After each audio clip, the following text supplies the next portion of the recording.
Oh, we are live. Okay. Yes. Hold on. What's going on? All right. Can y'all hear me? A rare shot of my pearly green eyes. So, this video, hello everybody. Okay, this video here is, well, what you guys voted on. I put up a list of topics for what was going to be my Christmas fundraiser, because this is designed to get some money for Christmas so I can treat the family. And hey, and while I was doing this, I found out that you guys really wanted to see how you can take a campaign, a Mystara campaign, from 1st level to 36th level. And that's not exactly easy. Oh yeah, the last 2 weeks I spent it in bed. Then the infection spread to my jawline, then I spent it in a dentist chair, getting a broken tooth. No, Welch is actually my last name. I got my moniker from a 40K tournament, Mad Crow, where there was 2 Glens at the there was 2 Glens running, and I was playing my Imperial Guard, and I was 8-0, and the other guy was like 2-6. And the other guy asked the referees, like, who I'm playing next. The ref said, "You're playing Glenn." He's like, "Which Glenn?" "The Glenn." Mr. Welch was just, I did the Mr. Welch list, and then that took off, and then I never was allowed to change my name again.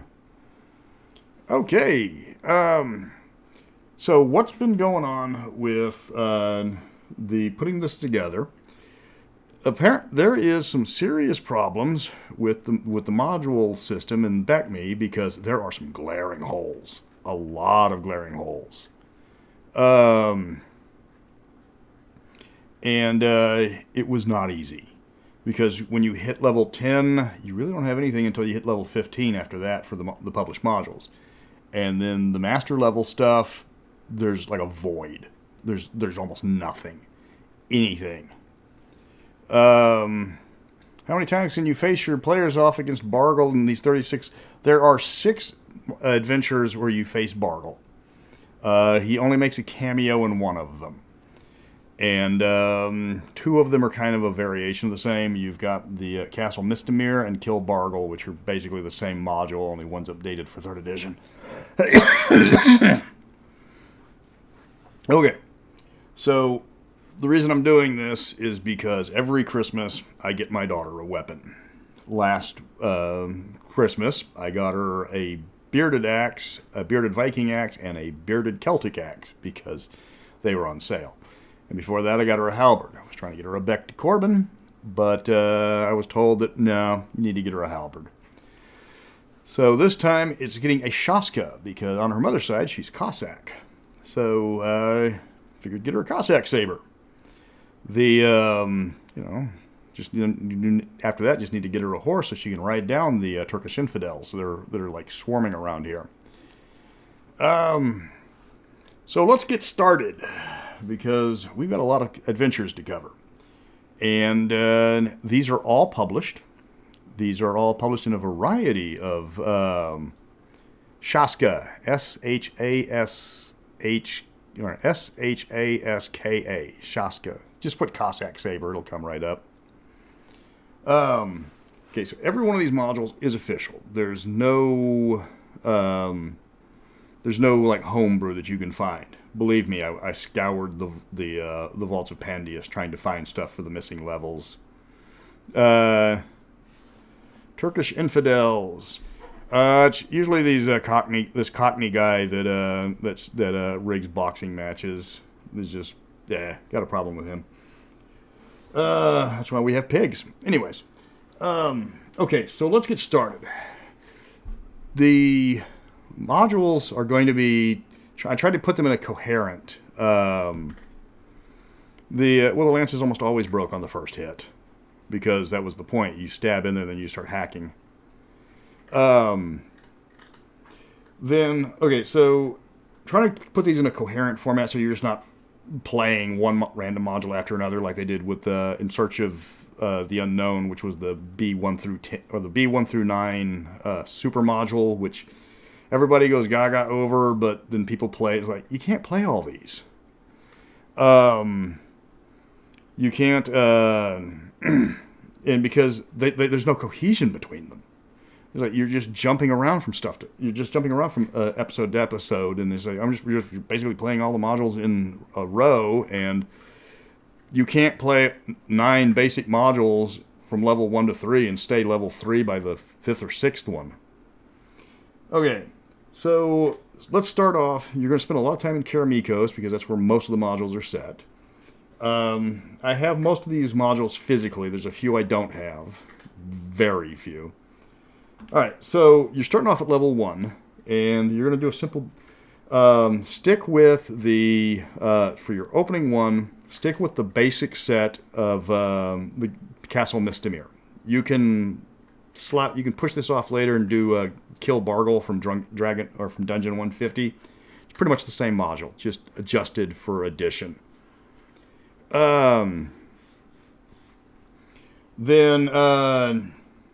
So to start with that, for the first modules, I highly recommend King's Festival, because if you're a new Dungeon Master, King's Festival, King's Festival is one of the best starter modules for Dungeon Masters and players ever. It was put together to teach people how to run a game and how to play a game. The Saint of Jorah, by putting the module levels, so like when the module goes from 1 to 3, you have another module picking up directly from where that one left off, and it keeps the players in the same region, or gives them a reason in game for going to the next module. Okay, so King's Festival and its sister module Queen's Harvest are perfect. It was the DDA series. I don't have those. I'm trying to get them. They're really expensive physically. And I haven't been able to find a POD version. But I really want the physical copies for that. They do have other DDA series. You've got, Arena of Thyatus? This one isn't as great as for a starter, because it's putting you in Thyatus, and that doesn't pair well.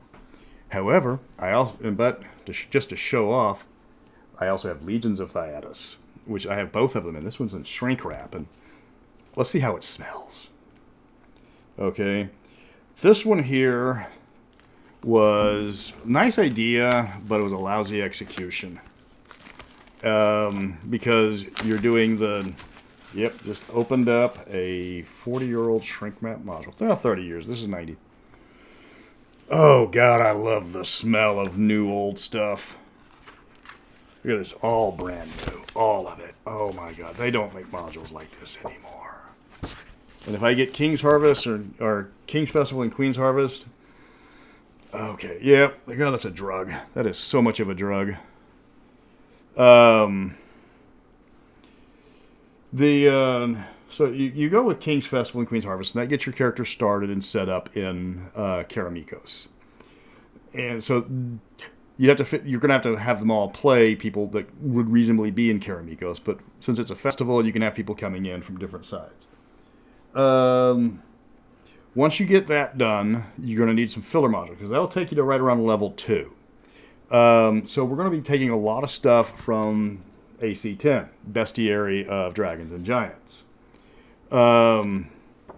Just to show off again, Elmore, he signed it. Yes, so in this one, we are going to a lot of filler. I call this my bullpen adventures, because you're grabbing about 2 to 3 to get to another level. Questing Barbarian. is a fantastic adventure. It's also the second one in there where you get to face a mountain giant. He's actually on your side, and he's 6 years old. He's pretending to be a human barbarian.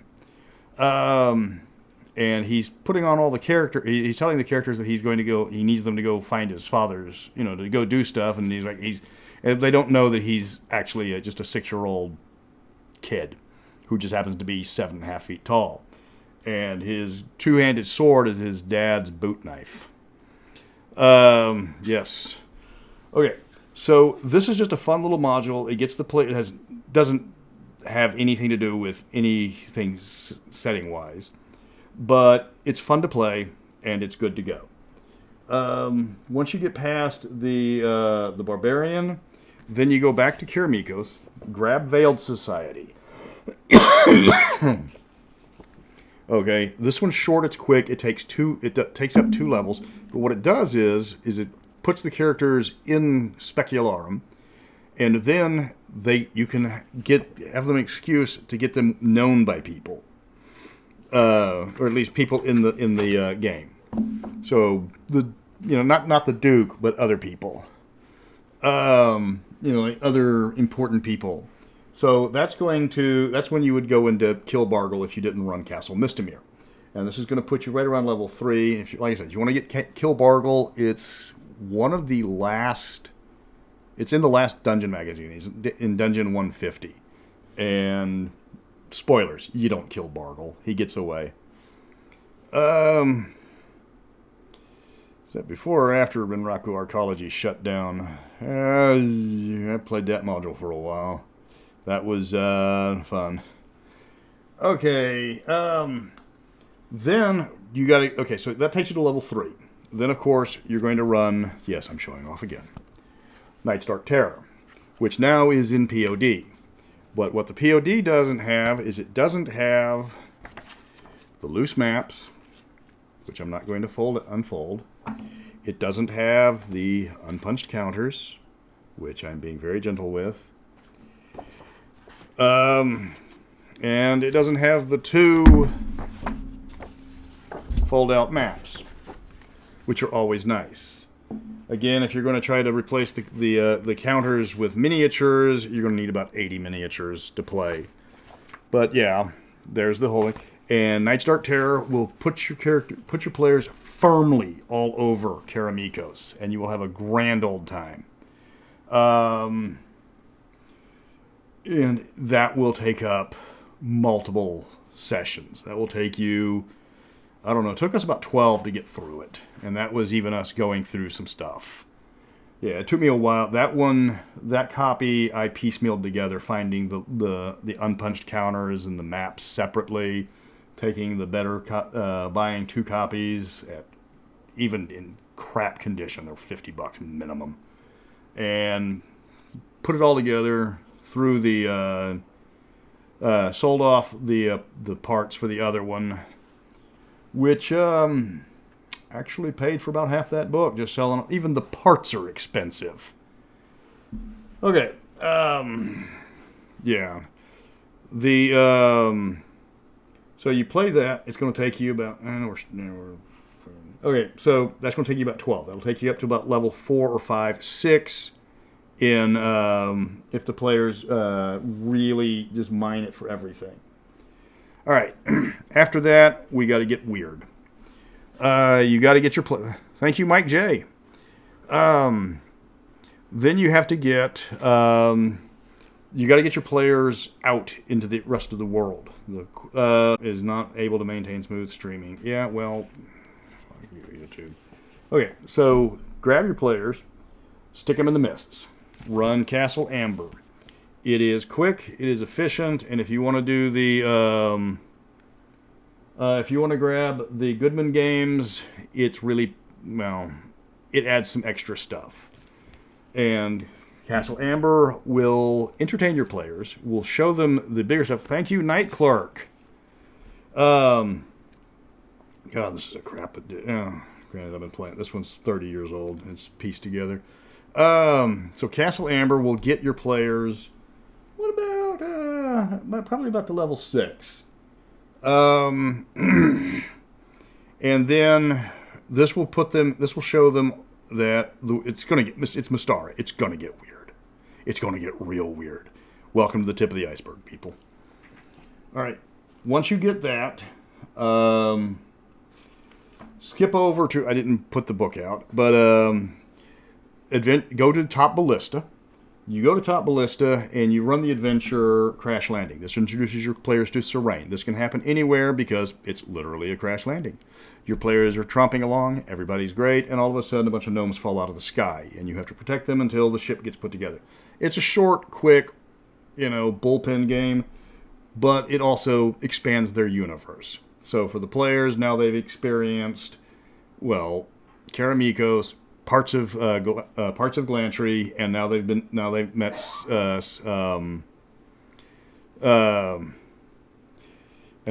Serene. If your players aren't fit for Castle Amber, let me see, what would be a good substitute for Castle Amber? See, I was trying to stay away from the catch-all or the sandboxes like Isle of Dread, because Isle of Dread you can turn into an entire campaign on its own. Was that, let me see, if your players, if they don't leave Castle Amber will kick them out or kill them off. That's not much of a choice. Let me see. Let's see. And plus, the benefit of Castle Amber is it doesn't give them a choice on whether they want to go or not. Let me see. Keep saying, let me see. Gotta stop repeating myself. Let me see. And I said it again. See? I gotta avoid my crutch words. Let me see. What would I recommend for a replacement for Castle Amber? Something relatively low levels, because Castle Amber is only level 3 to 6.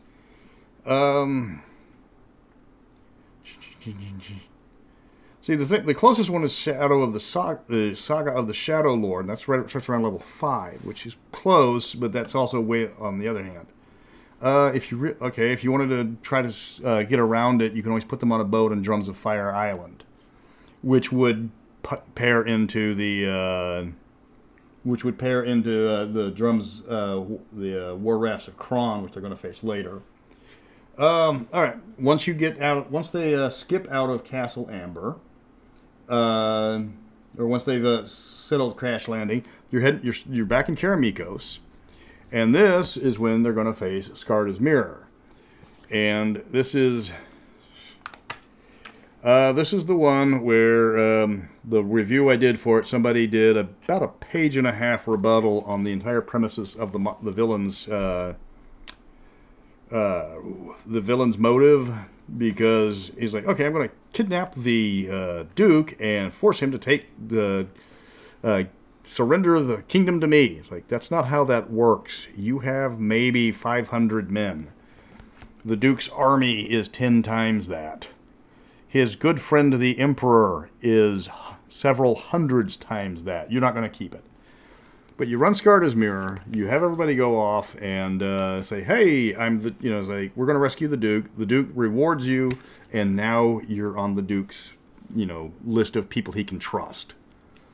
And that's, good morning, Robert. So you've got Skarda's Mirror, and Skarda's Mirror will take you level 6 to 7. And that's when the characters are getting established. So when Darrican comes looking for adventurers, you're going to come with a job recommendation, which, since Darrican's looking, that's going to go right into Master of the Desert Nomads, where Darrican's going to hire you to go find out what's going on with, the Desert Nomads and why they're acting so weird. One of the greatest Trek modules. And of course, that will be Temple of Death as well. So Zeb Cook's duology there. And this will get the party again. Now they've experienced Karamikos, Glantry, Serene. Now they're going to Darrican slightly. They will head into Hool. How is Harpo and Groucho? We're still trying to find them homes. We're going to be doing a video. We were trying to do it today, but we just got lazy because it's been a stressful week. We will be doing a doggo video tomorrow, trying to get them. We've got some bites, but it's really hard homing dogs right now.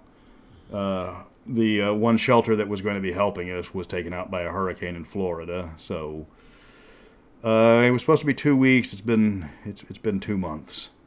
Harpo has decided he wanted to grow up to be a couch cushion, and Groucho has discovered the joys of digging. But more on that tomorrow. So now you've got your players coming back from the desert nomads, and they're heading back, and they're gonna get on a boat, and this is where we're going off script. This is where we are sticking with Mystara, but we are also expanding. We're expanding the multiverse. So I don't actually have a copy of this module.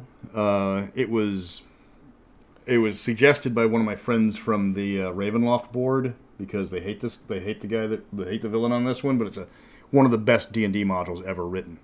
So you go there, you're getting on a ship, you're going back home, and suddenly the mists come, as we are stopping off in Ravenloft for Ship of Horror, where you get to meet a Mystara expat in the form of Meriadoth, and you get on the ship in order to get yourself free. God damn. In order to get yourself free of get off his island at Neblatog, because the guy that runs the ship is tasked with bringing people to the island, and he just hops all over the multiverse, and he just happens to go back to the home place of the Dark Lord. He picks up the party. The party has to figure out what's going on, has to stop the Dark Lord, which immediately kicks them off, and then it gets them back home. This throws the party for an absolute loop, because the rules suddenly change. This is the level 10. This is right because level 10 is right when you start running out of D&D modules for a while.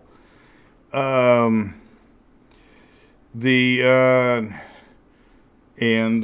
Ship of Horrors, I don't know if it's available on POD right now, but I know it's on PDF. Everything's on PDF, whether you hoist the black flag or not.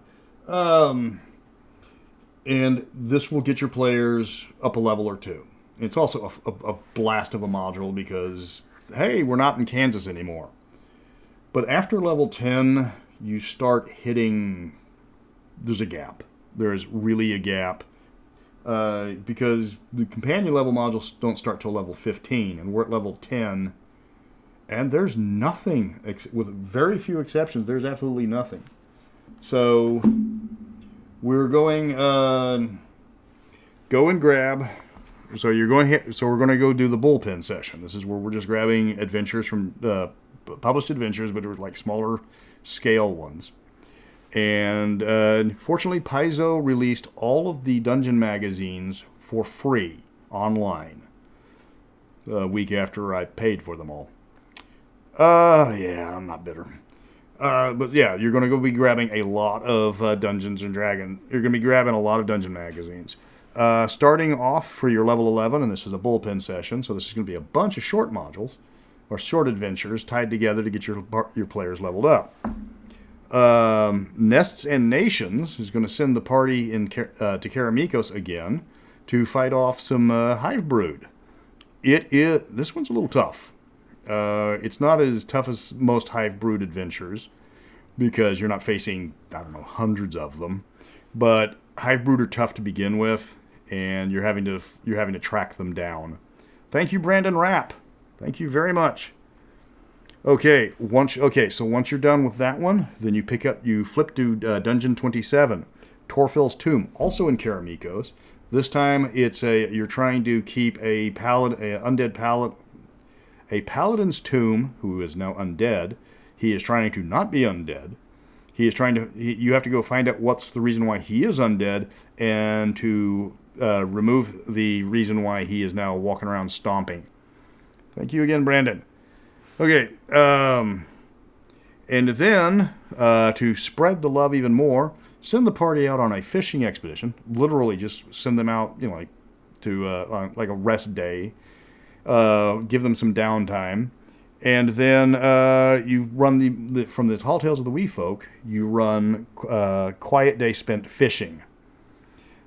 Which is, well, they get to meet some of the fairy folk. This is a short adventure. This is, again, because this is the bullpen session. But again, you're expanding you're expanding the Mystara setting for your players. You're not throwing them. You're not throwing them just into the wild with no reason whatsoever. It's not a bottle episode like Ship of Horrors or Castle Amber would be. It's just, hey, we're going fishing and shenanigans happen. I don't think Blade counts as undead because he actually bleeds. So then we get let me see. Then we get to Rafts of Kron, which is the only module between levels 10 to 12. And this is the one that's famous for the really difficult power spike in the third half. Thank you, Sir Vagabond. This is a very difficult module to run because you start off with you're dealing with pirates, then you're dealing with an undersea kingdom, so go get sea peoples, and then you're dealing with a horde of extremely powerful undead, and you're having to go underwater to take care of them. My players, my players were not happy with this module because it was like, okay, we can handle this, and oh my god, what's up with all the level drain? Let me see. I am going to, Sir Vagabond, I plan to link this into the comments once it's all uploaded and done, making a list of each one and where to find them. So you want to milk Rafts of Kron for as much as possible. You really want to get them to level up several times on this. Okay, because after that, because there's only one other module that would qualify for this, but the problem is one, it's early installment weirdness where they decided to make Vestland like Camelot. Oh, let me show you. Yeah. In shrink wrap, Crown of Ancient Glory. Level 7 to 10. This was the replacement. And I mean, some of the art. This is a great module, but it's just like, okay, after you wrote it, I feel like I should be making like wah wah wah wah wah wah wah wah, like a unwrap like a kid at Christmas. Let's ruin the resale value of this. Games are meant to be played, not sit on shelves collecting dust with plastic on them.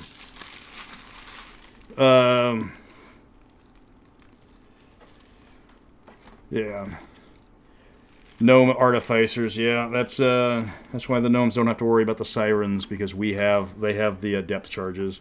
Yes, brand new out of shrink. The art in this module was absolutely fantastic, but there's no really place to put it without completely reskinning it, because you've got, we don't have really a King Arthur land. I mean, that art never gets the love. It's looking, it's just, can I have tree fitty? That's just. Trying to see if this has got the fire giants just landing. A fire giant. There's one of them, and I think it's this one. It's a fire giant landing craft. Literally, they've got a landing craft coming up to a castle. See, and this one would have been great, but the only way you can make it fit is to put it in the Welsh, Irish, and the Welsh or the Irish allegories, in oh god, I love that smell. The Welsh and Irish allegories on the Isle of Dawn, but the players aren't going that way anytime soon. So we stick with Rafts of Kron. It's the lesser of the two modules, but it's the only one that we can get them to fit. Okay, then once you get Rafts of Kron. Again, your players will underwater vampires that you can't see because it's dark. Yeah, that's fun. Yep. Oh, and vampiric sharks. That's also fun. God, my players hated this module. Just like what? Like why? Why do you hate us?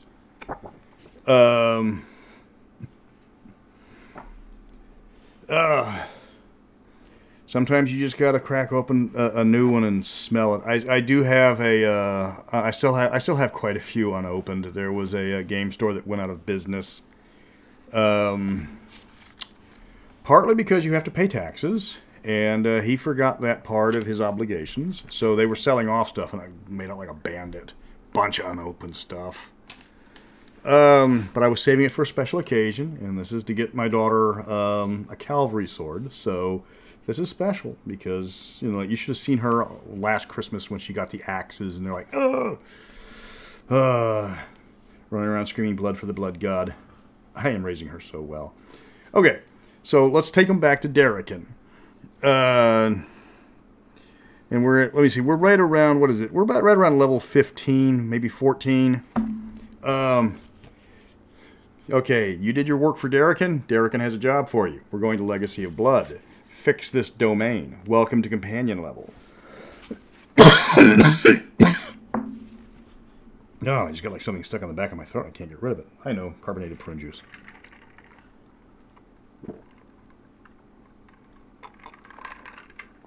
TTBS, the problem with the PODs in compared to the old school stuff is if I want to get a map, this is the map that I have to flip to and hold open to look at the map. Thank you, Redfield. If I want to get the map to Legacy of Blood, here it is, waiting for me to look at. It's like this. The foldable maps were just so much better. The fundraiser this time is for Christmas gifts. I do the dog videos separately. I ask for money on them, but those don't really go out to the gaming community. Those go out to 24 dog rescues as I'm trying to get somebody to help me with these dogs. We just can't keep them. We don't have a big enough house. No, she hasn't gotten the skulls for the Skull Throne yet. So we're in companion level. We're at Legacy of Blood. This is a wonderful module. It was on my top 10 best. Note, orcs and princesses do not appear in this module. The only thing accurate on this module that actually appears is the swamp. So you've got the Darrican has hired you to turn this province around. You get this is actually for running a domain. This is better than Test of the Warlords because everybody is in the same domain. They're working together. Everybody has a different job, and they're all handling different parts of the same domain. You're working together. Yeah. And this one, the domain is disposable because if you screw up, they take the domain away from you and say, bad, you're terrible, we're never going to give you another one again. If you do it right and you fix the domain, they will actually pay you for fixing the domain and then reassign the domain to someone else and send you on your way because they will have somebody that can keep the campaign stable so that the party can keep adventuring. Yeah, you just got to track down the princess because she's in a republic. They don't even have princesses in Darrican. All right. So you've got Legacy of Blood. Then, since you've gotten your experience, then we head to the big boy, because you knew this one was coming. King Arakal announces his land grab, and everybody heads off to be a warlord. Yep, Test of the Warlords, the one that's like level 15 and above. There's no 15 to 20, 15 to 25, because this one keeps going until the DM stops rolling on the chart. And everybody goes off, and then you go from Darrican to become your own Baron, your own Count. What's that? Yes, it is. All of these are the real ones, except for, I think I've only got like 2 or 3. Well, I've got more coming up later of the print on demands, though I will replace the print on demands with original ones as I can find it. So Test of the Warlords, you can keep going for I don't know how long. As long as your players are having fun, you can keep throwing things at them. And this is the one where you're officially in companion level, because everything is all about Test of the Warlords. Like there's 8 modules, 10 modules in companion. Let me see. There's 9. Test of the Warlords, but Test of the Warlords is paired with Death Ride, Sabre River, Earthshaker. Mystery of the Snow Pearls is really high level, but it's solo. Where Chaos Reigns is a bottle, they basically suck you into another universe. Tree of Life is difficult to run, because it's only for elves, and it's only for elves level that are like 8+. So everybody's going to be playing an elf from the start just to play this module. Endless Stare was set in Darrican, but it is such a terrible module that it's really the worst module in the Mystara line. And then Legacy of Blood, which I've shown you. So you have 9 modules. You take out the solo play, that leaves you 8. You take out the campaign. You take out the campaign one with the elves, that leaves you with 7. So of the 7, you've got 4 that are all tied. They're all tied together. You've got the Legacy of Blood, which is the good one of the remaining 3. And you got Endless Stairs, which is the worst, and Where Chaos Reigns, which is British weirdness. Let's put it at that one. That one is definitely a TSR UK module. I can have a peek at the puppies at the end of the video. Well, I was going to do another video tomorrow. That way, I don't have to try to pose them. Oh, I figured I'd just bring them in at least. Oh, okay. You can do that. Let me see. What else is going. Yes, I am doing 100% better. Considering I'm not screaming and I can sleep, I am doing so much better. And you're not coughing so hard. Yes. The whole freaking... Yeah, and I'm also not shaking the walls with the coughing and the stuff. Yeah. Oh, speaking of modules, since that is a popular topic, module covers that do not match what you're going to see. One of the companion Test of the Warlord modules. Time travel. Yes, that is Chaos Reigns is where time travel, but you're on another plane of existence. See, I was seriously thinking about the Blackmore modules, including those, because those would settle a lot of things. But that is such a you're pulling them completely out and putting them into almost another setting. That's really hard to that's really hard to justify. So yeah, Death's Ride for Skeleton Warrior, Blue Dragon, Lake of Fire. This appears nowhere in the module. This is van level art, okay? This is what you put on your 1970s panel van, okay? This would be awesome. You never see this. This never appears. Yeah, this is what you put on your van sex machine on both sides. Do you get to see this one? No. You do not get to see this at all. This is also the module famous for giving the stats for all of the NPCs. And all of the NPCs are dead. You run into this castle, and everybody in it is dead. They have been killed by the death thingy. And Yeah, and it's just like, okay, when are you giving me, like the stats for 20, 30 dead people that don't appear in the module? You're just like, okay, you come across the squires, and here are their stats. They're all toasts. Thank you, TTBS. Yeah. Let me see. So that was So Death's Ride. That one is literally matched up with one of the seasons of Test of the Warlords. Then you've got Earthshaker. This one could have easily been a. Where did somebody write on that one? Because this is what you get for that. This one could have easily been a Dungeon Magazine article. Yeah, whoever owned this before me smoked. Yes. Yeah, it's like players could randomly revive people from the dead, because this is your companion level. You're level 20. This is death is a minor inconvenience. Yeah, but Earthshaker is just such a... Yeah, there's the big boy right there. This guy is 12 times larger than the Tarrasque. So when somebody gets uppity in the Forgotten Realms campaign, have Earthshaker step on it. Yeah, they smoked a lot. I need to take an eraser to this one. Yeah, this one could easily... There's just not a lot of stuff to do in Earthshaker. You meet the Earthshaker, you fight off the bad guys, the end. It's not a good module, it's not a bad module, it's just there. And again, part of Test of the Warlords, you're like, okay, we're in our little domain, and here comes this 1,200-foot tall a giant robot run by gnomes. And then you get Sabre River with the English spelling of Sabre. Again, this is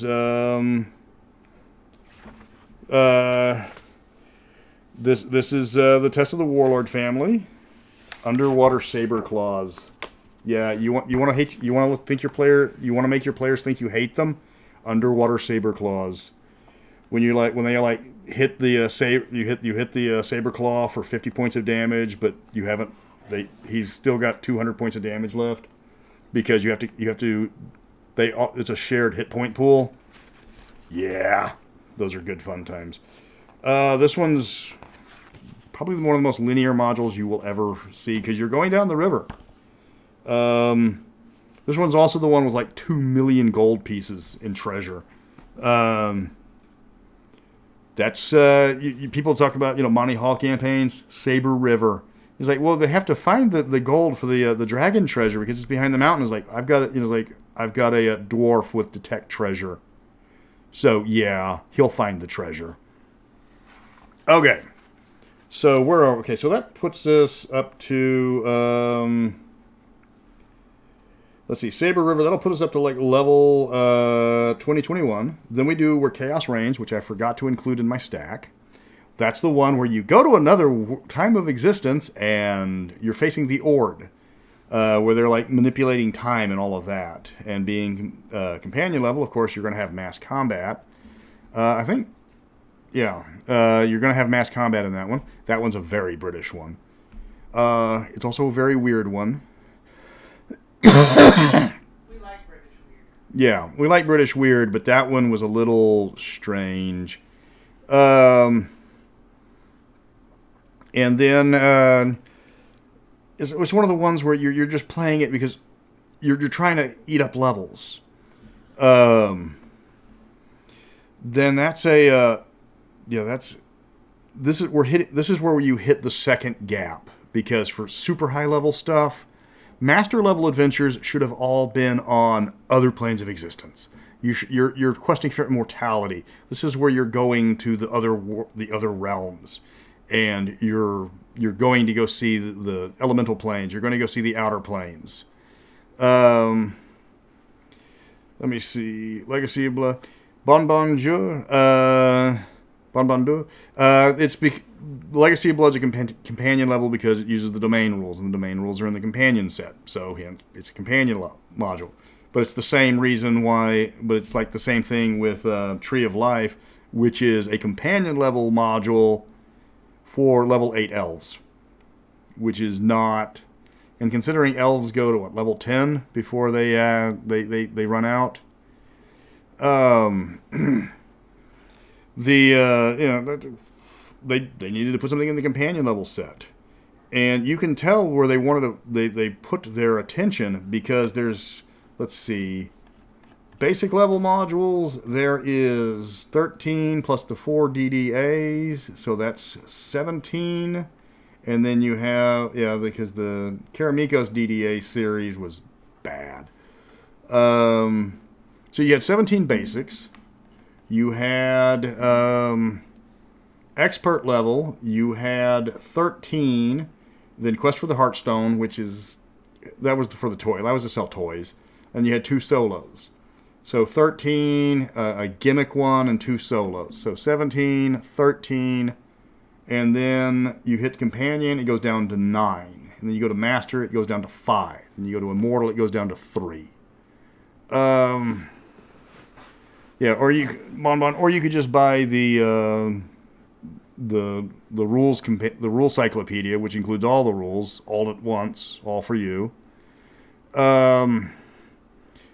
It's like, at that high of a level, you're supposed to be challenging the players, but they're supposed to be shaping the world. You can throw them into the outer realms where they have big nasty stuff to do, but that's when that's really where you want it to get political. Like, these guys need to be, carving out their own kingdoms. Let me see. So then we go to, because there's so few modules, and it was like, I was going to put Talons of Night, because Talons of Night was the last module made, but it's such a bad module. It's the one that's obsessed with Nine Man's Morris. It's this ancient board game from Roman times, and you have to play it 3 times, and it actually has effects on the game. So you have to stop playing D&D while you and another player basically play a weaponized version of tic-tac-toe. So, going back to bullpen session, you want to get go and grab. Okay, let me see. You go back to Tall Tales of the Wee Folk. You go Blight on the Forest, which is, hello Nick. You go Blight on the Forest from Tall Tales of the Wee Folk, and that is you got to hunt down a rogue treant. You could probably turn it into a Gakarok, since Gakaroks need love, and they're the ones. Yes, evil treants are good bad guys, but the Gakarok is there to be really evil and really stompy. After that, then you go back to the Bestiary of Dragons and Giants. And then you get the Deluded Dragon, where you have a really powerful, really tough gold dragon who's gone off his rocker, and you have to put him down while not killing him to figure out what made him go crazy. And then Thyralax and the Ruby Amulet, which gets you against a very high-powered Ruby Dragon, obviously. And again, you're fighting a dragon on his turf. Let me see. Bonbon. By political, challenge them by giving them kingdoms. Yes, that's exactly what Master Level was meant to do. But Master Level is when your players are trying to be questing for immortality, and only a few of the paths of immortality require you to actually build a kingdom. People on the paths of energy can't really be tasked with, trying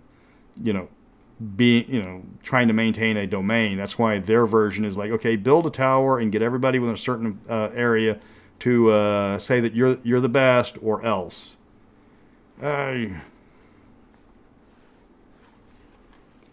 Let me see. So that gets you.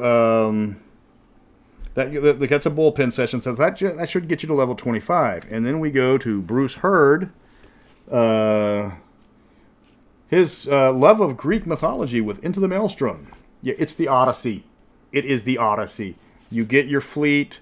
You go to sail down to see what's going on between Thyatis and Alphatia, because you're a big power player, because all of the modules in all the super high level modules are either in another domain or another dimension that they just introduced, or you're settling the Alphatia question, or the Norwald question. And Enter the Maelstrom settles the Norwald question, then sucks you into another domain that you've never seen before. And you pretty much you face the Sirens, you face the Cyclops, you face Scylla and Charybdis. You do everything. It's they've got the numbers filed off, but it's pretty obvious that you're in the Odyssey. And even knowing that you're in the Odyssey doesn't help, because the Odyssey is, this is like the original, meat grinder adventure. It's like, okay, Odysseus, we're going to go on a adventure, and don't get attached to anybody. You get a huge crew, and really do not get attached to anybody. And you want to milk this one for a while, because you're level 25, you got 11 levels to go. And there's not a lot of levels left, and there's even fewer modules. All right, so once you get into the Maelstrom, you head over to the Bestiary of dragons, giants and dragons, and you've got the perfidious castle of Bodor. I can't read this in the dark. Soulstone, which is, I believe that's the Cloud Giant one, where you're trying to get your castle. And this one's a little bit of a tough one, but it's actually a pretty nice one. It's short and quick. And then you get to Fangsalot, which is like the ultimate adventure from the Bestiary. And this one is something that they should have done. This is, in my opinion, this is the best master level module, because it actually addresses you questing for immortality, where the party has to go and do a quest and get the element from the get the MacGuffin from the person you're assigned to get it to, and you get there and you finally meet the person you have to challenge for the MacGuffin, and it's an immortal dragon. Not just like, hey, I'm just a regular dragon, he's immortal. No, he's basically the dragon god. And you can try to take it from him, and that's going to end badly, because I think the damage from his breath weapon starts at 600 points of damage and just goes up from there.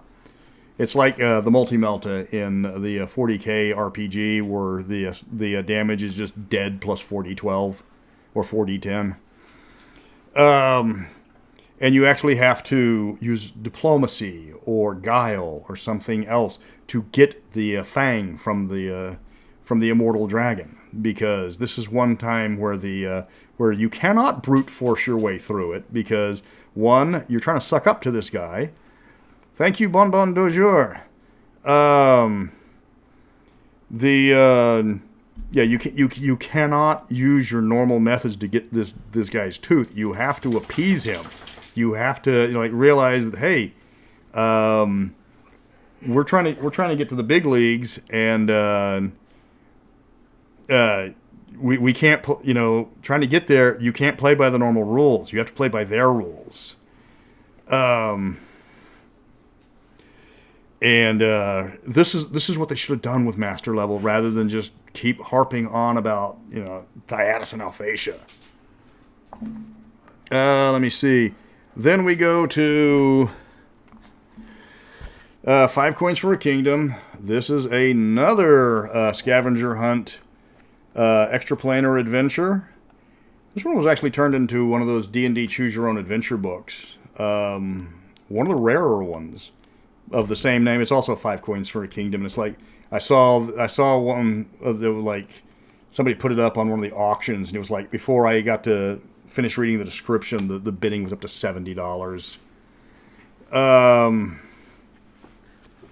So yeah, they really got repetitious towards the end in the Master Series. It's like, okay, you're going to another plane of existence for a scavenger hunt, which is yeah. And it's just like, okay, you guys got to give us something else. Give us something more. So, because, what was it? Twilight Calling Twilight Calling is extraplanar scavenger hunt. So that will get you to like level. Let me see. That one will probably get you to level 32. Then I don't have any of the other modules pulled. So you have the Vengeance. So you go to the Vengeance of Valfax, which is a really schizophrenic module. And despite the name of it, Alfax doesn't actually appear in the module. He's always behind the scenes. And it's like 5 unrelated minor. It's its own bullpen module. You've got 5 unrelated subquests that you have to get through all of them, including the war thing. And then that ties into Twilight Calling, which again has another flying castle, because lots of flying. They love flying castles in Mystara. And that one that'll take you to level 36.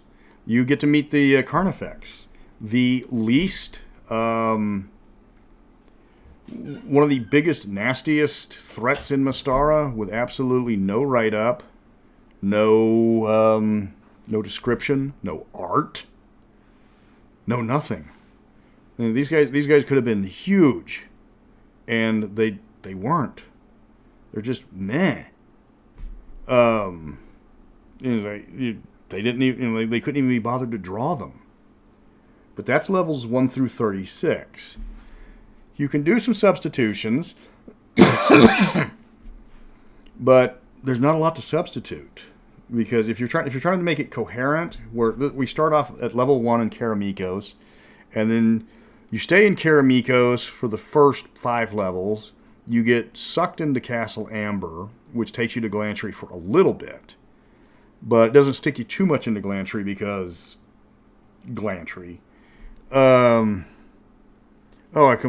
completely skipped a line. So yeah, at level 11. No, I didn't. I missed Pride of the Sky from Dungeon 30. For when you're level 11, this is partially like tied to Serene.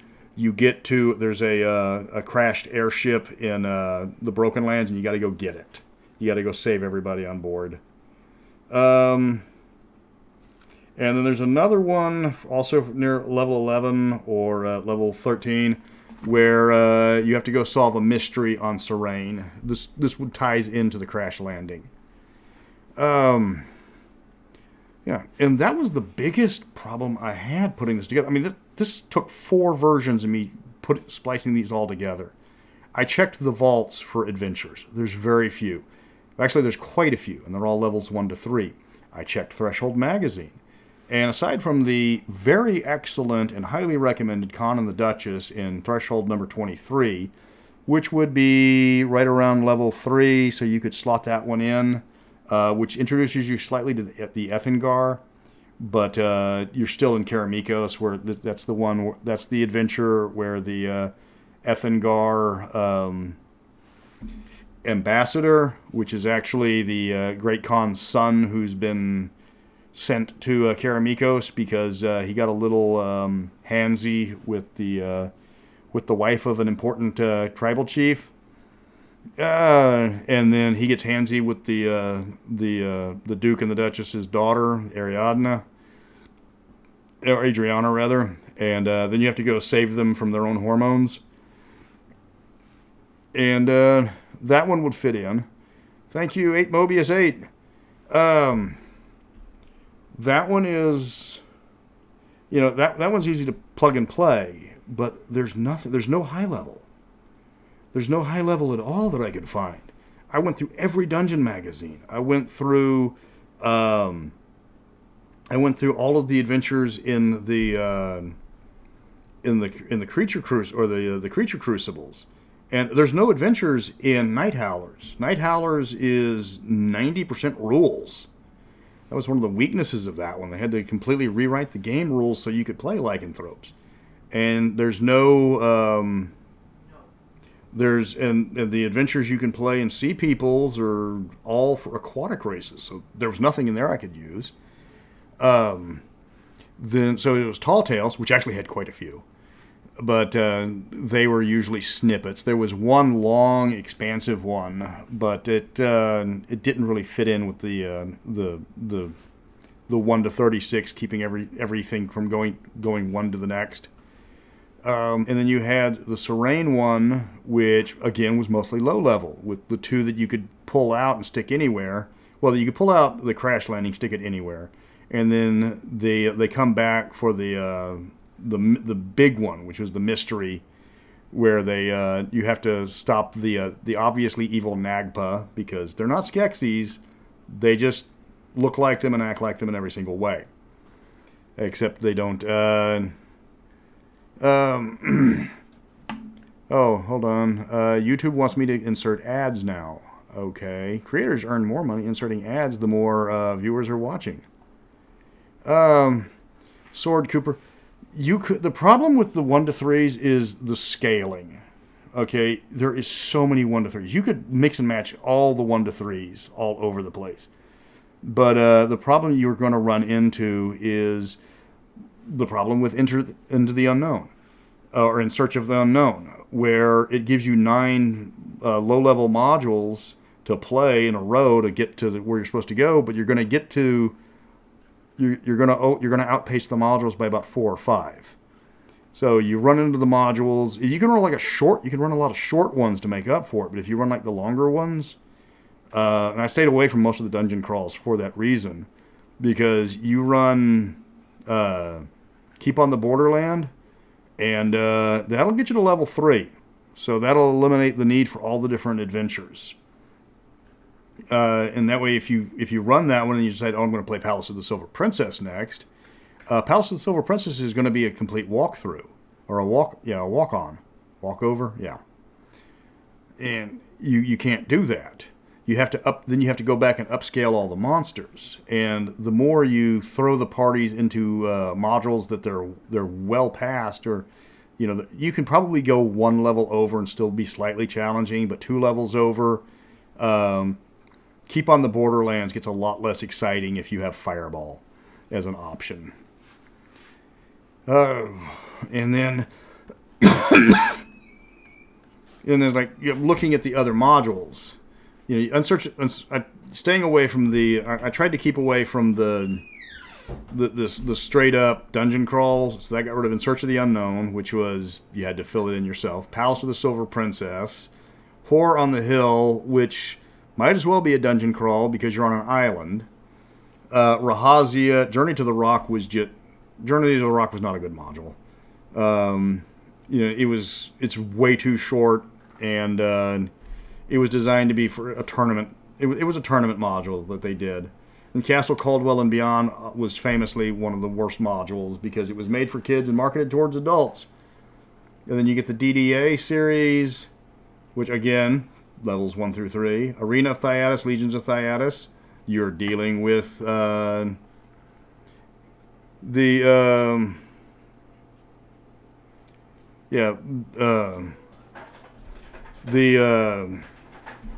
dealing with politics and intrigue in Thyatis, but it never goes over to it never goes past that. And there's no other modules really set in Thyatis.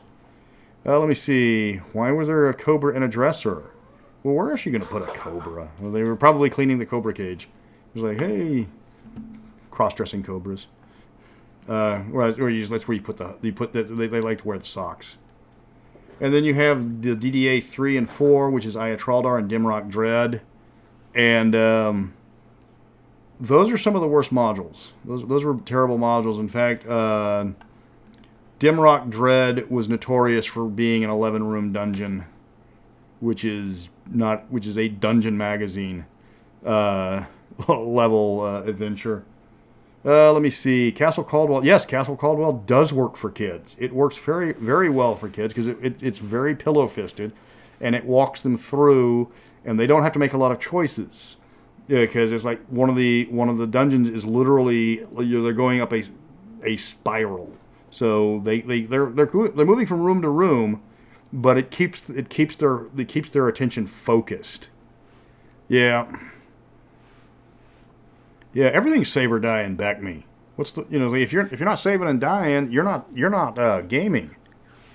Yeah, cat in your food. Yeah. Oh, that's Saki. Yeah. And there's also Gus, who's got a serious case of the zoomies. Yes. And Harry Knuckles, the guy who is who is the author of Castle Caldwell and Beyond, is actually a real person. That's actually his name. I've talked with him. He's a professional bridge player. Let me see. Yeah. And yeah, that's the reason why 5th edition is so pillow-fisted. I think in 5th edition, there's maybe 3 or 5, we counted them, Sabre dies. And it's just like the amulets of pure good or pure evil is a save and die. There's one monster that's a save or die. But normally it's you're reduced to 0 hit points. And even those are rare. Yeah.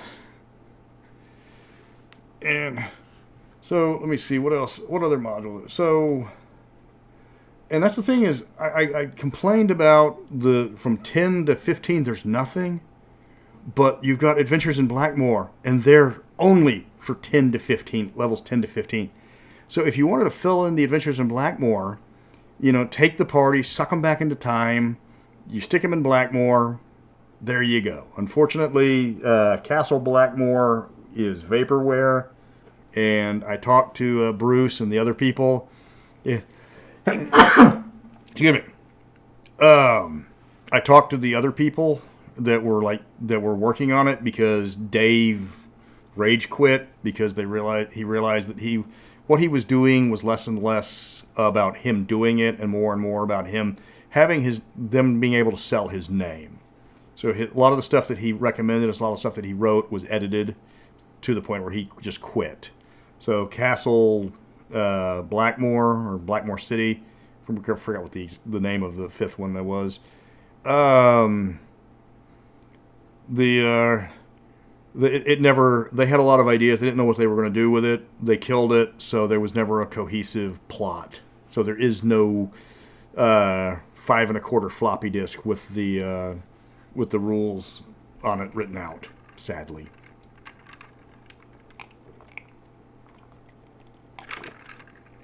And if the people who do Threshold are watching this, suggestion for the next book, high-level adventures. Because that is what Mystara is. That's what Mystara is known for. So then you go to the expert modules to see what's going on.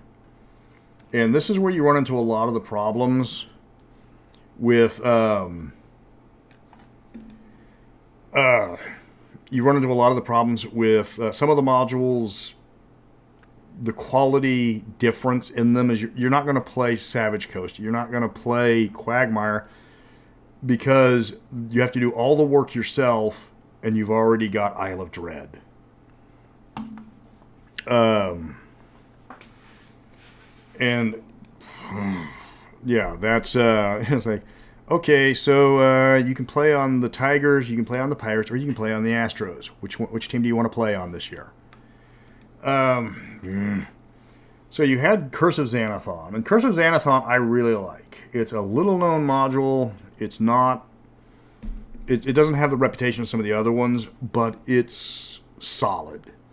You got dungeon crawls. You got urban adventure. You've got wilderness crawls.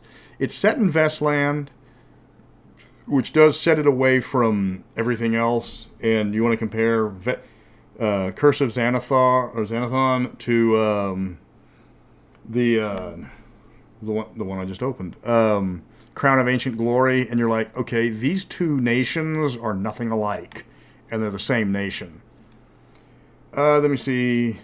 Yeah, Drums on Fire Mountain. That's the one with the problematic art because they decided to make the orcs Tongan or Samoan. So you have green pig-faced people with big bellies and afros, which everybody knows that's what we need to be saving. If you want to put afros on anything, just put afros on all the elves. That would end all the arguments. All ones. Thank you. And Drums on Fire Mountain was a decent one because you're on a time limit. You have 48 hours to save this princess for a nation that doesn't have princesses. And I don't think they even name her.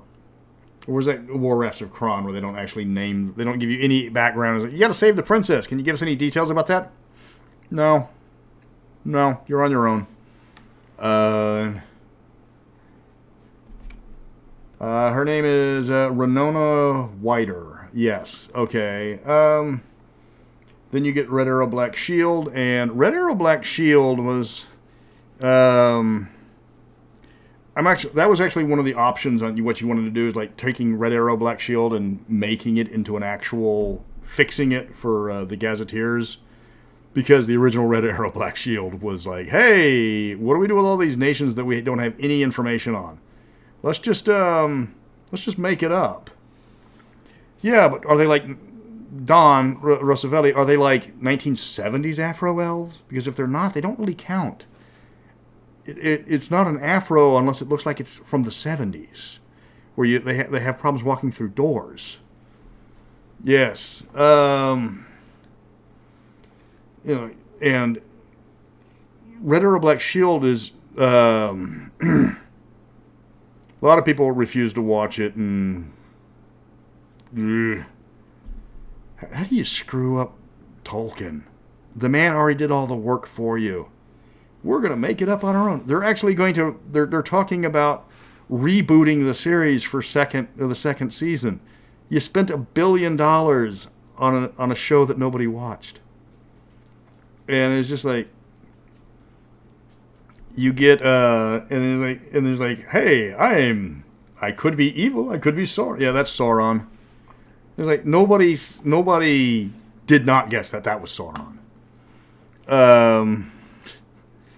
But yeah, Red Arrow Black Shield, the best thing I can compare Red Arrow Black Shield to is actually Mass Effect 2. Because you have to get all these people to help you. So you go from nation to nation and doing their side quest. And you do their side quest like in Mass Effect 2, where you get all your companions, you have to do their side quest. And you do the side quest, you get the people, you get the country to help you, you get their armies, and then you go and do the actual quest at the end. That was, that's pretty much what it is. That's what you're doing. And they wrote it before they wrote the Gazetteers. So Minrathad doesn't resemble Minrathad. Etruscan looks more like Scotland. Glantry is a harmonious magocracy where everybody gets along and works together. Yeah, that didn't age well. The Ethengar are not Mongols. The Yalari are, it's like, oh, well, they live in a desert and we live in a desert, so we all get along. And it's like, no, the Yalari hate the Hoolians because of religious differences. And it's like, hey, we live in a desert, you live in a desert, you want to be friends? You guys reject our main immortal and want to, enslave us. So no, we don't want to be friends. And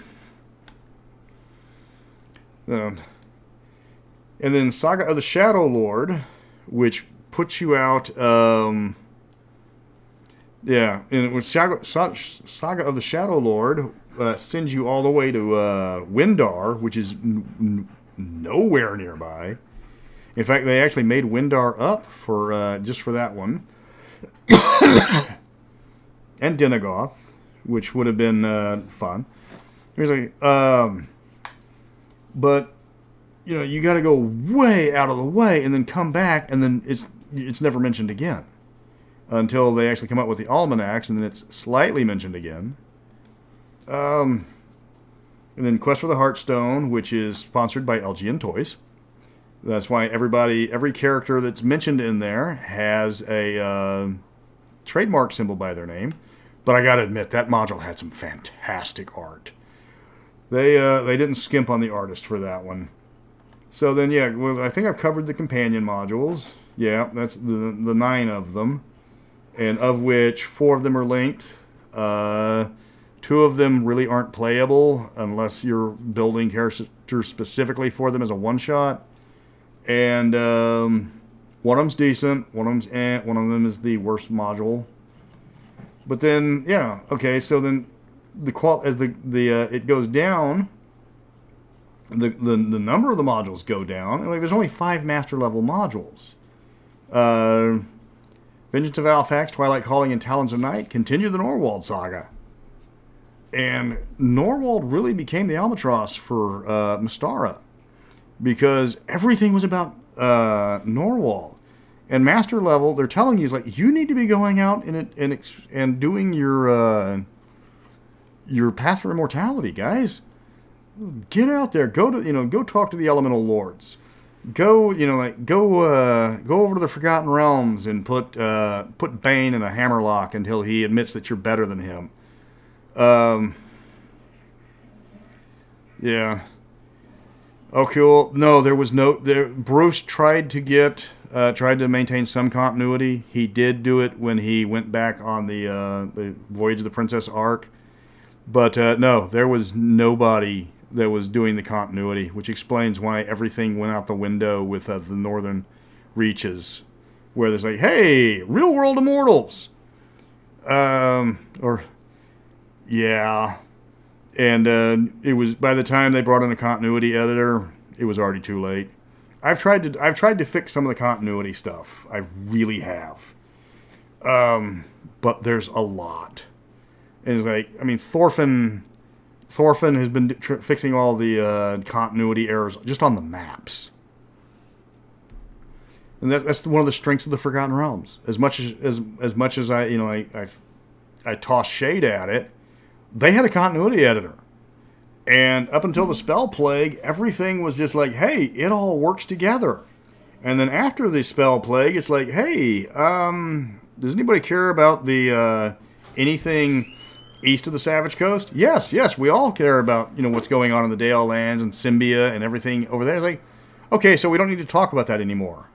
So here's the Remembered Realms. No, we would really like to go back to the Dale Lands. Go back to the Gold Box, Moon Sea, when that was the thing. Talk about the rest of the Faerun. No, we're good. And now here's all the festivals that you can go to in Waterdeep or Baldur's Gate or Neverwinter.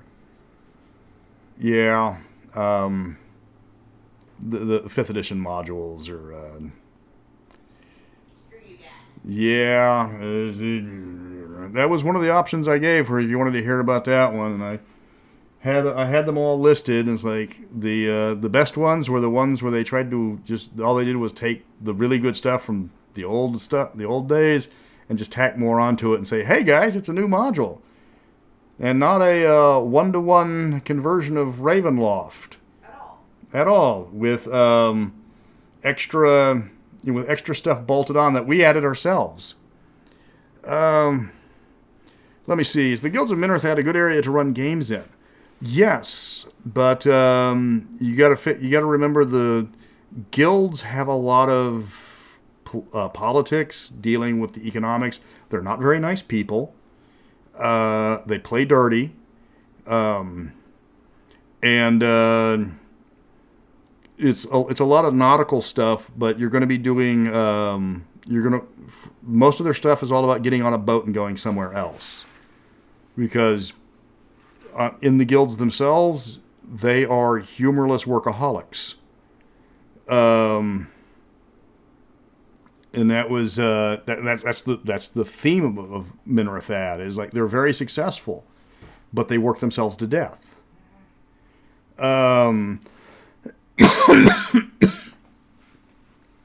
Yeah, and and Nordic Maelstrom, I really think that the 5th edition problems with the modules is they tied it to League play so heavily, and League play was attached at the hip with all the factions. And the factions, several of them, like the Lord's Alliance, were geographically based. So they couldn't move away from that area, because if they did that, the reason for having one of the factions in the League play, they became less important. It's like, hey, we're over here, far to the east. So why are you guys here? It's like, we're going to make sure that the interests of Neverwinter are maintained. It's like, okay, what does Neverwinter have to do with, over here with the Tungan Nomads? Yeah. Lawful stupid. Yeah, I can tell you horror stories about the RPGA. Not a fan of them either. And yeah, the AD&D Forgotten Realms. See, Forgotten Realms was... Okay, the Baldur's Gate video game series is the stuff of legend. Baldur's Gate 2, David Warner. Oh my god, John Irenicus is one of the best villains of all time in any video game. Do I think a Mystara wargame would work? Yes, easily. Though you'd have to find the right spot to have the wars at.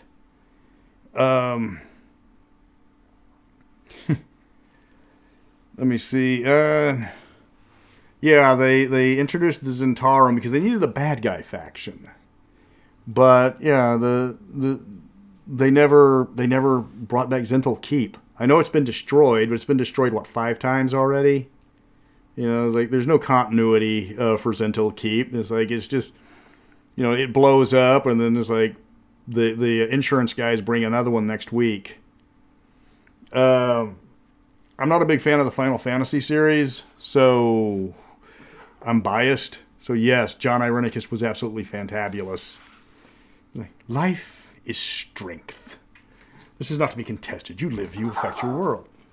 And yeah, if like I said, I could talk like David Warner. I would do it all day.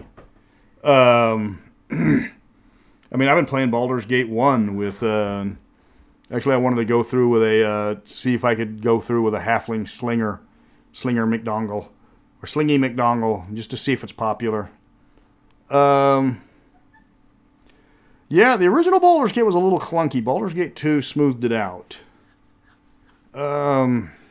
Great. I go from fantastic signal to low signal. And then you have the Gold Box series, which, despite being primitive by standard, standards even from 20 years ago, was some of the plots were fantastic.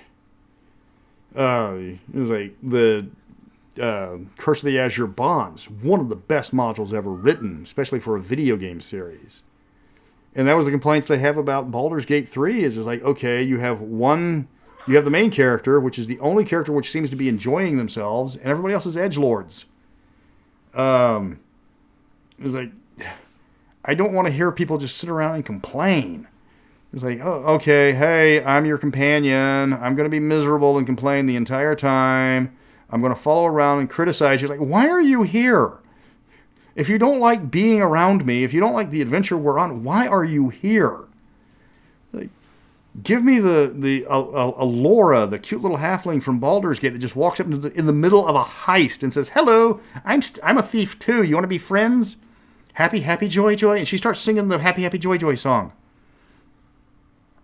Given Pathfinder is doing great adaptations of Adventure Pass into excellent CRPGs. Let me see. Which Mystara module would make the best computer game? That's a good question. For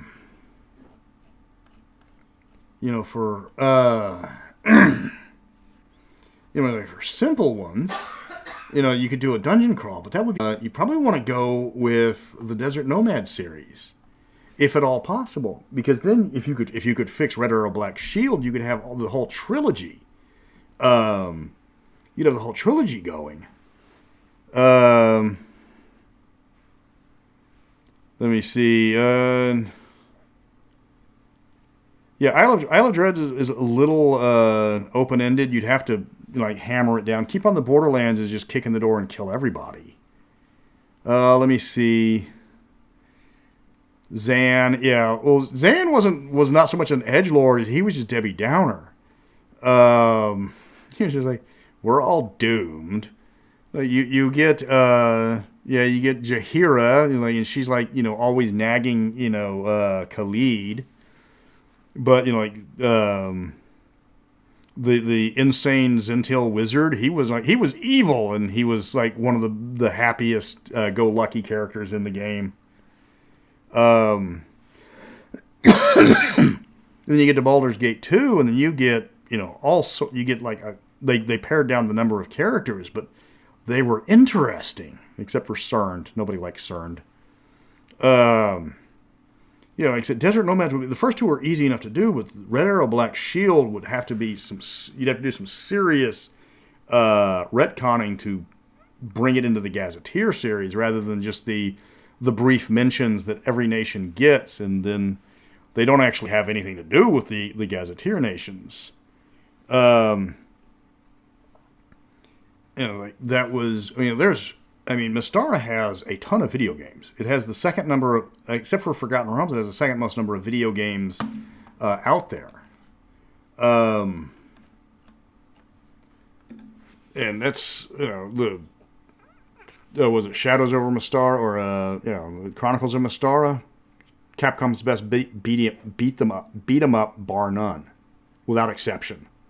Probably the best beat 'em up of all time as far as video games go, because you got 6 different characters, because the halflings don't count. Minsk was fantastic. Even Dinah here was great. Right, and then what was it? Imoen.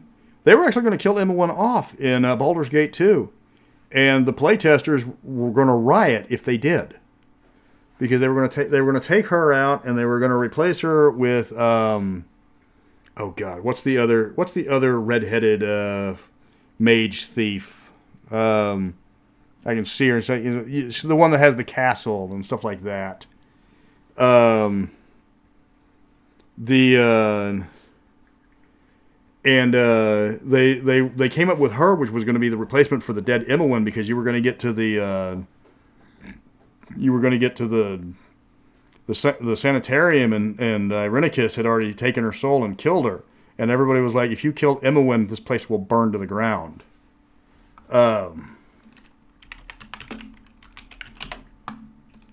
So they brought Imoen back. That's why in Baldur's Gate 2, which was renowned for its inter-party communication, and everybody's talking to everybody, and everybody has like 5 different conversations with every single other character in the game, no one talks to Imoen. Imoen has no dialogue with any of the other characters after you rescue her. Because she was supposed to be dead, and her not being dead was a last-minute change. Nadia, yes. And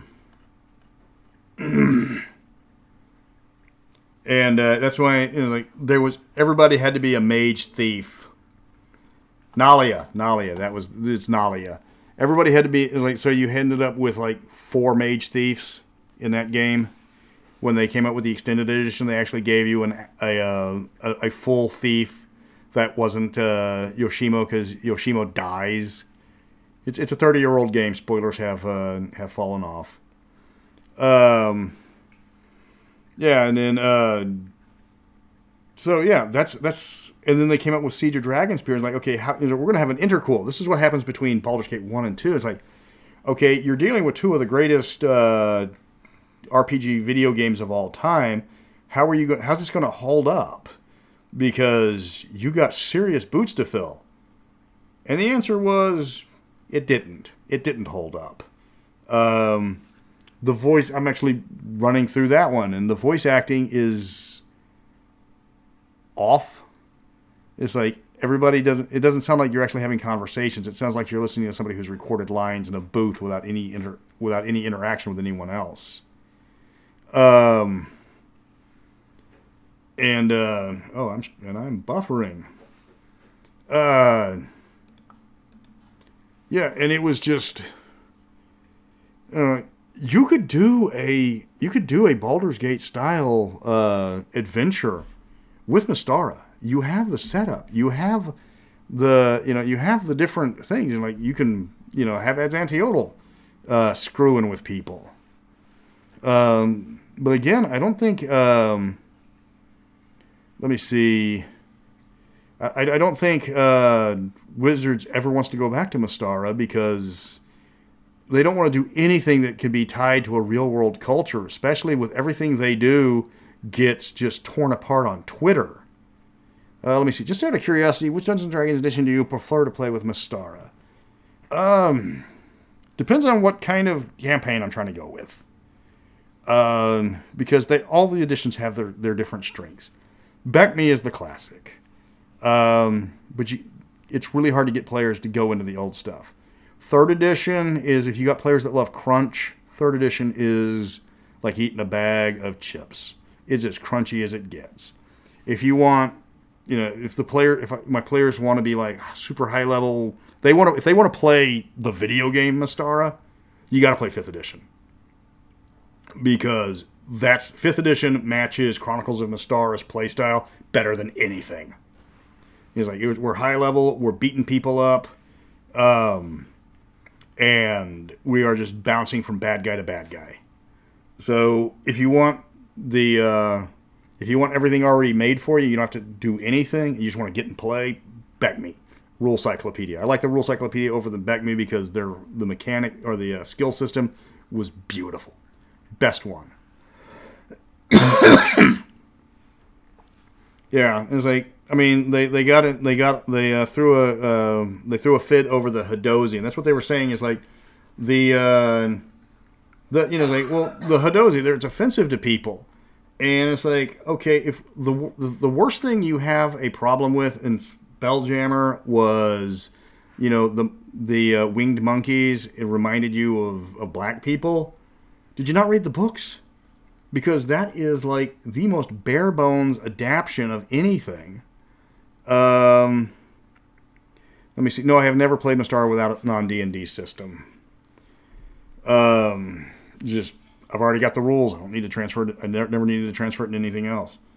Like Spelljammer, Wizards is hurting.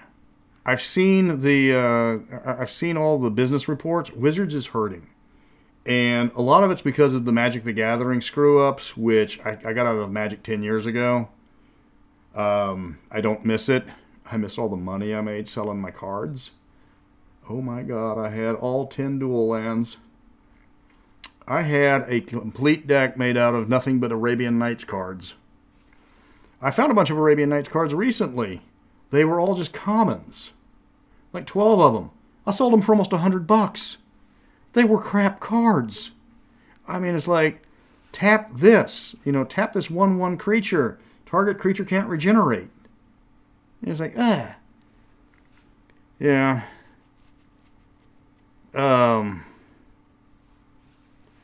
Let me see. The skill system and the thief skills, you could easily convert the thief skills into the rules cyclopedia. The thief skills for first, second, and Back Me never worked well.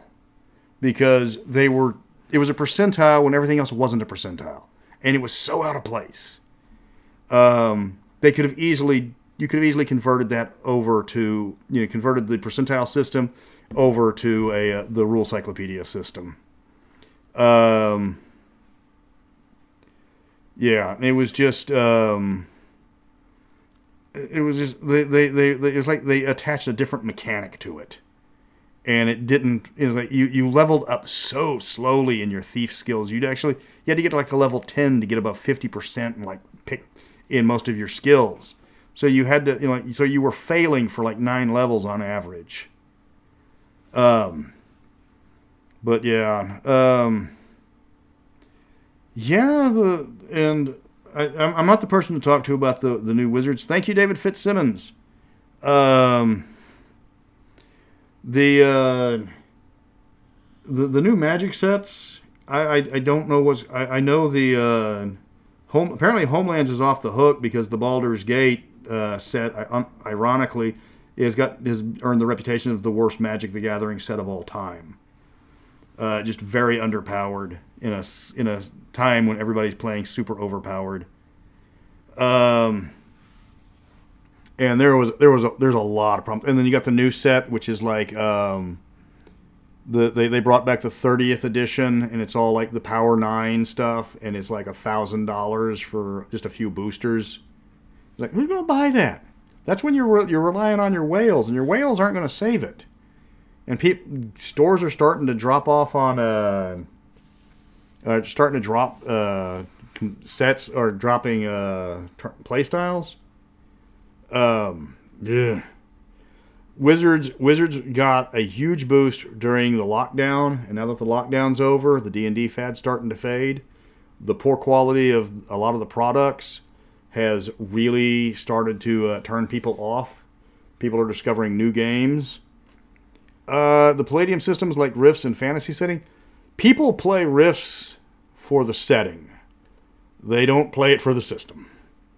And they will freely admit it. The Palladium system is kind of messed up.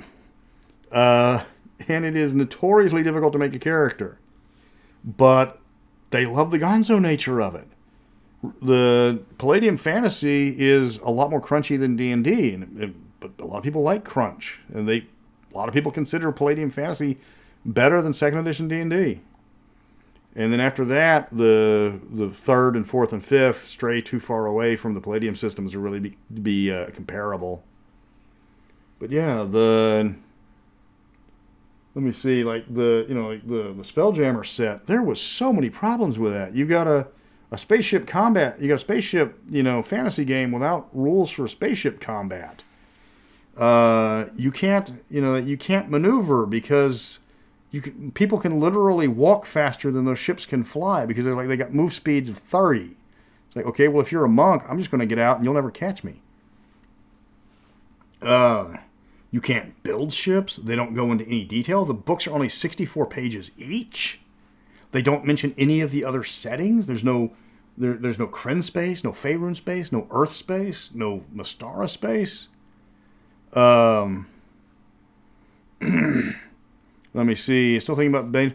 Well, Baldur's Gate 2 did try to force the Harpers down your throat, but you got to stab a lot of them. Yeah, that was actually Jaheira's side quest was dealing with a bunch of rogue Harpers. And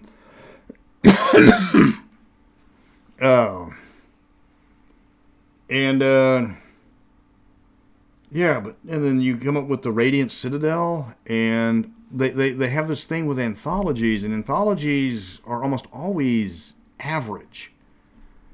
And then they screwed up with the Candle Creek Mysteries, where they hired a bunch of writers that for the first time, where they hired influencers to write adventures, and one guy turned out to be a complete hack, and started getting really angry because he didn't like the fact that he got submitted to the editing process like everyone else. And then they find out that his work completely went beyond the guidelines given. And speaking as an editor, you pull that on me, I'm never giving you another writing assignment again. Because that gives me more work that I have to put on your product or your project, and takes away from the work that I have to put on other people's projects to fix your crap. He's like, yeah, if I give you a hard count of maybe 1,000 words, and you give me 2,000 words, there's a problem. Average page count average word count per page is about 500. Okay, I had a guy that he was supposed to be doing this interview for a musician, and we gave him 500 words. First time assignment. He turns in 8 pages of this interview, and most of it is profane, and I can't print that, and he gets upset. That's basically what happened with the guy in Candlekeep, where he went way beyond what he was allowed to do, and then he got upset because they called him out on it. Let me see. Nobody liked the Spelljammer book. I mean, it's like you can still find the box set. You can still over here. You can still find collector's editions on shelves. And then the D&D. They're trying to make it into a brand. They're trying to make it into a video game. And their last D&D video game nobody wants to talk about because they rushed it out. It came out incomplete. It was an absolute abomination. And it made the bottom 10 list of like every D&D or every video game reviewer out there. I mean, Yahtzee's review of it was like laugh out loud funny. It was so bad. And they don't give the scro. They don't give the scro for that one. But I mean, people liked modules. Modules are easy to do because you don't have to do a lot of work, or you can modify it for your own setting. Let me see. Do I consider notes part of the word page count for a? No, because I don't have to edit notes. You read notes and say, okay, this is what I'm imagining. This is what I'm going to do. Okay, great, and then I can take that into a thing. If I have to, like, words are the currency of editors. Okay, one guy got upset because they used the word primitive. Well, there's a lot of synonyms for primitive, and a lot of them are a lot longer than the word primitive. You could use ramshackle, but ramshackle's longer. You could use crude, but he'd already used crude. So you can't use crude twice. And that was... God damn. Yep, it's sinus season. Hold on.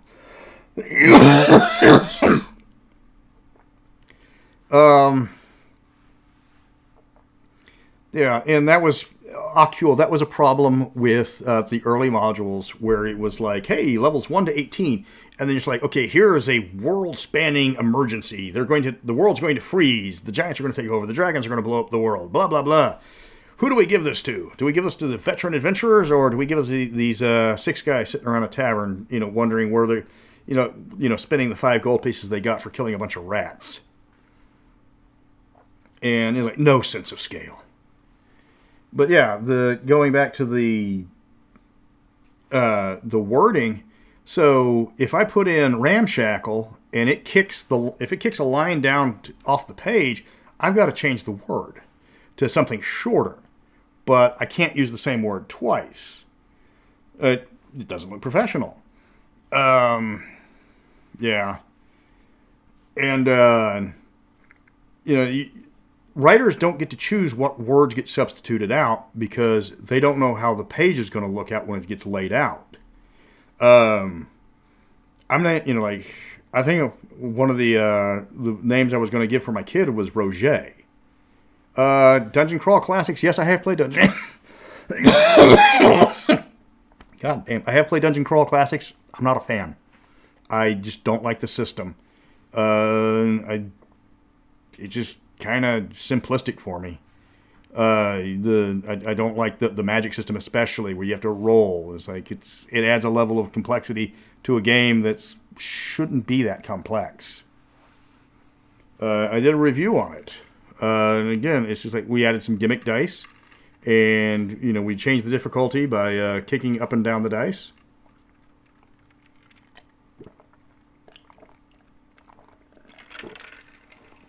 And it's just like they took a bunch of old rules, they added some new stuff, but it doesn't grab me. And now, so I don't know what's going to happen with 1D&D. I haven't been impressed with the rules so far. I'm dreading Dragonlance. Because that's just they're trying to update it for modern audiences, and the modern audiences that are reading Dragonlance are the ones that were either introduced to it by their parents and want to see what the good stuff was from the back in the day. And Dragonlance kind of went too long, where they started like, hey, let's have another cataclysm. Let's have another cataclysm. And they didn't go into like the rebuilding. It was like Eberron, which is like they're rebuilding from the war, but Eberron is set. They're time locked. It's always going to be 1 year, or like I think 1 year after the wars ended. They're never going to advance the timeline. Which is, that gives people know what to expect. They can make their own adventure.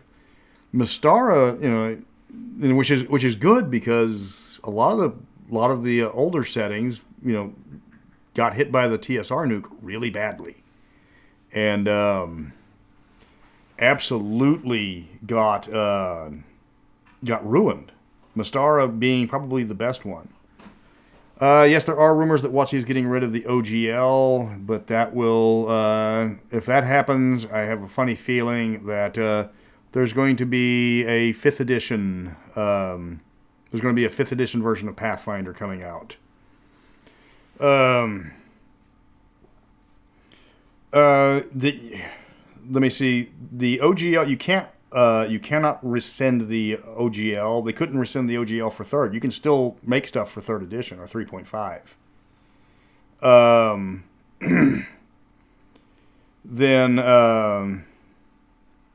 But they're going to try. They may do it because they didn't do it for 4th. That's why Pathfinder stuck with 3.5. So if somebody comes along and said, "Hey guys, we're going to keep doing 5th edition. We'll fix the we'll fix the glaring rules issues, but we're going to keep going with what you guys liked because you don't want to you don't want to change your game too much because if you change your game too much, people stop playing, and that's always been a problem. Like they're trying to make it homogenous.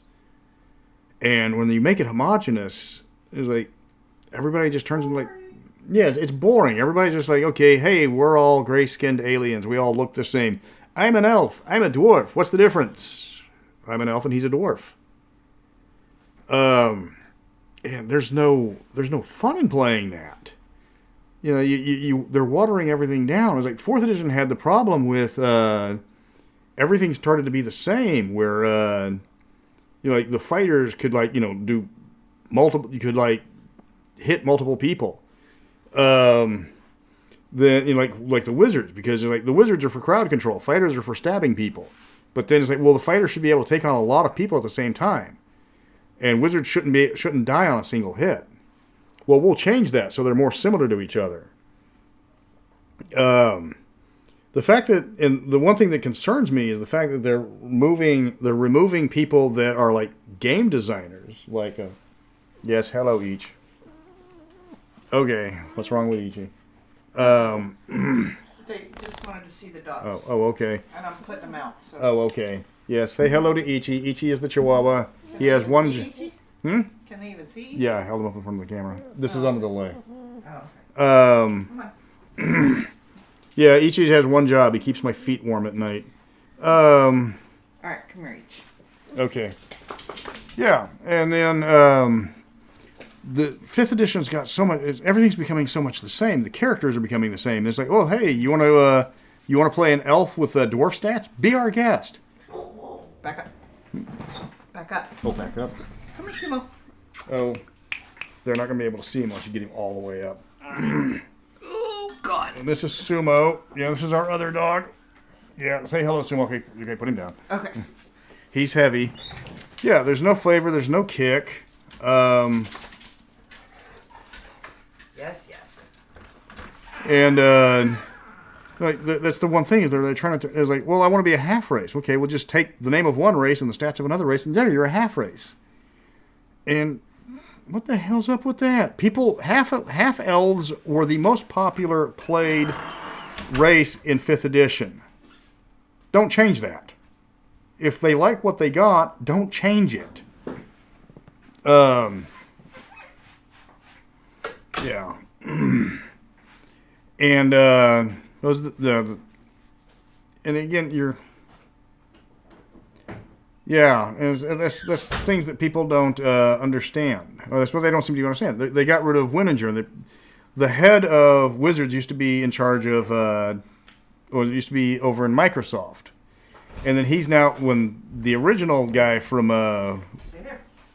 wizards or when the guy that was in charge of Hasbro died, they put him in charge. And here comes this is Groucho. Yes, hello Groucho. You gotta put him right there. You gotta move him. We'll move back. Okay. No. There you go, Groucho. You go, Groucho. Yeah. Groucho's like, no. No, Groucho wants down. Okay, come on, Groucho. Oh. Yeah. Groucho does not like to be picked up. No, he does not. Okay, come on, Groucho. Yeah. Alright, come here, baby boy. Okay, and here comes Harpo. Wife wanted you to meet all the doggos. Yeah, we tried to make Harpo. We tried to make. Harpo. Come on, Harp. Come on, Harps. Harpo does also. Here, let me get you I'll get you a treat. Here, hold it. Okay. Come on, Harpo. Yes, Harpo's my boy. He's also currently living inside of the laundry room, which is nowhere big enough, and he is pulling. Oh. He is 80 pounds, and no. Turn around. Do not eat the wash rag. Okay. Okay, now get over there. Turn around. I'm trying to turn Here, around. I got him. Okay. I got him. Yeah. All right, he's gonna get up on your lap. Okay. There we go. Nope. Now, come here. Harpo. Nope. Oh. Did you get it? Yeah, he got it.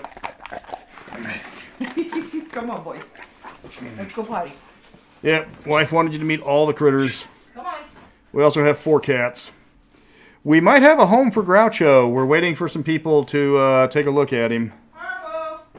Harpo. Yep. He's in the trash. Harpo! Harps! Come on. Nope. Hold on. Okay. Yep, there we go. Okay, so that. Yeah. He's going for the couch. Where else is he going? Of course he's going for the couch. Come here, Harpo wants to be a couch cushion. Come on, baby. Harpo really wants to be a couch cushion. You gotta go outside for it. Come on, you gotta go outside for it.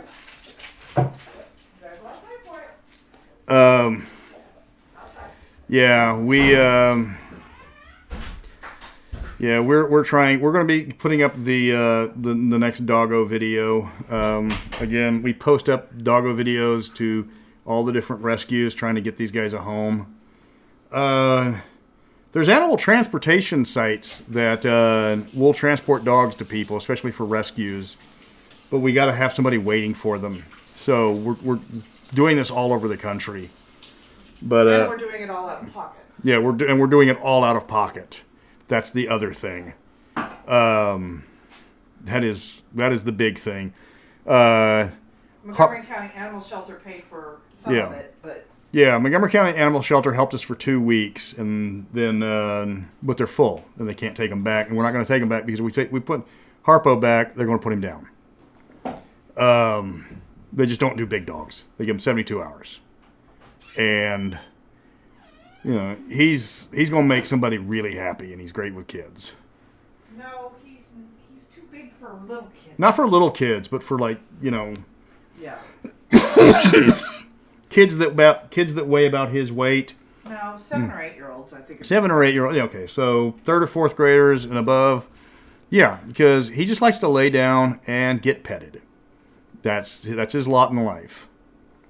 No, they both had the cone. Winter ED, they both had the cone of shame because we got them fixed, which is one of the reasons why we're putting so much effort into getting them a home, is because they're fixed. They've got all their shots. We've given them medical treatment. The thing is, Harpo eats twice as much as the other 3 dogs combined. Groucho wants to run free, and he needs an acre of land, and we don't have that. He needs a job. Yeah, he is a Harpo one. He's a blue healer. He's a blue healer. He wants to herd things. Our cats don't appreciate it. And you can't herd cats, though he does his best. So let me see. Going back to some of the comments, Nordic Maelstrom, the thing is 20-page backgrounds have been the thing since D&D got started. I remember somebody turning in an 8-page background back in 2nd edition. Basic writers want to Yeah. write on. Yeah, people have an idea for a character, and they're going to, like, play it out and see how it ends. But first, let me tell you why they're the greatest character of all time. And you can use that to torture people. Like the cartoon, because I was born of pain. There's nothing you can do that can hurt me. It's like, well, yeah, torture might not work, but have you heard my 19-page background? No, please stop. No, oh my God. Yeah. Well, herding cats is a lot easier when you get the squirt bottle out. Then they herd themselves. They can beat the cats too. Yeah. It's almost over. We'll do that a different one. Yeah. And so I'm going to be wrapping this up shortly. If anybody's got any questions, go ahead. I will be putting all of this. I will be putting all of the recommended adventures and where you can find them. You're probably looking at about $200-$300 worth of modules to run this from 1 to 36. Like, if anybody wants to write modules, you're looking, the ones you want to write are from levels 10 to 15 and levels 30 and up, or 25 and up. And you want to try, you want to, like, get them, that's where you want to move the characters towards the certain path so they can get to the next stage of the adventure. And then, because 10 to 15, you want to be getting to be known. You want to be doing the one epic adventure that gets you knighted. And then from 20 to 25, you want to be doing the epic adventures that get you noticed by the immortals, which gets you the hey, well, you're doing a pretty good job being immortal. How'd you like to go to the next one? What did I think of the Creature Crucible series? Started out very strong, and then went down. Tall Tales of the Wee Folk, one of the best D&D supplements of all time. Top Ballista, a little goofy, still playable. Sea Peoples, serious rules issues, not very useful outside of an undersea campaign. So, and not really easy to cross over with land-based campaigns. And then Night Howlers. The Night Howlers is like 90% rules. They had to completely rewrite the rules to make the characters playable. And even then, it was notoriously not well. It wasn't easy to play a lycanthrope. Korgoth Hellman, will D&D ever do epic levels again? God, I hope so. But Wizards doesn't want to do anything past level 10. 15 is where they usually cap it off.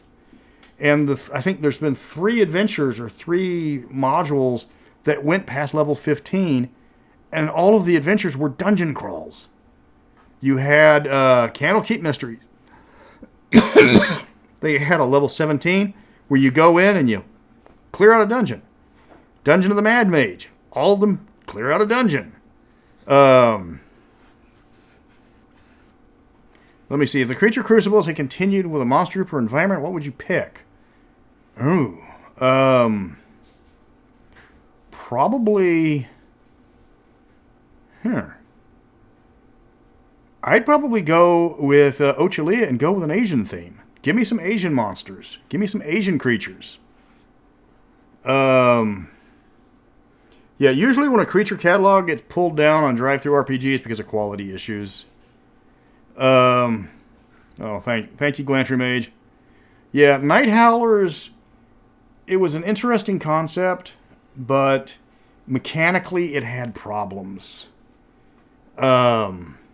And I talked to Anne, the author, and she when I was doing my review, she gave me a list of everything to talk about. I was like, this is what could have gone better, but this is what happens when we're being forced to push everything out without proper play testing. Yeah.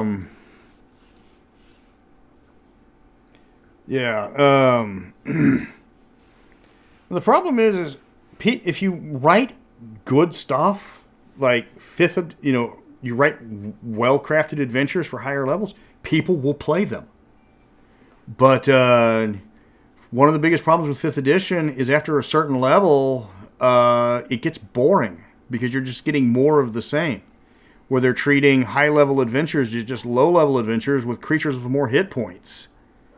And he's like, monsters turn into just damage sinks.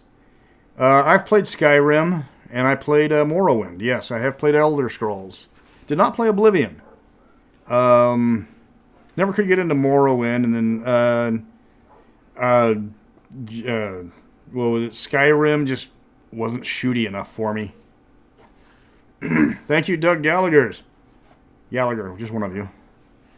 And no, there would be so much to, there would be so many new creature crucibles you could do. But they don't. But they they would need to. You'd have to play test it a lot. God damn it! You'd have to play test the hell out of it. No, the problem with Night Howlers was not the setting or how it fit into it. It was just there was mechanical problems where splitting the experience between the lycanthrope forms and the lycanthrope forms and the regular forms seriously cut down on the advancement of the player characters, and that became very problematic. Where you're like, hey guys, I'm a 3rd level werewolf. Okay, great. I'm a 10th level fighter. And then you get to, then some of the adventure and some of the abilities were just like silly because what was it, the ability to like conjure bears anywhere for the werebears became like, okay, we're in a dungeon, quick, here's the big boss fight, here, have 20 bears.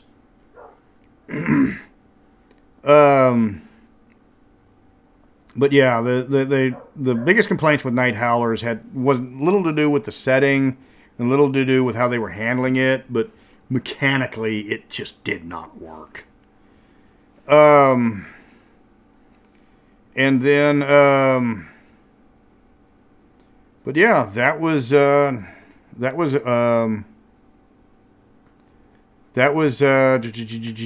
to run from levels 1 to 36. It's been 2 hours. My voice is going. I still can't get that one little piece out of my throat, which has been bugging me all night.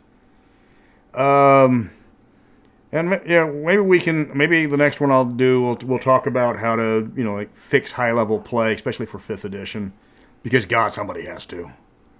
So thanks for listening, everybody. Thanks for all the support. We'll get the doggo video up tomorrow.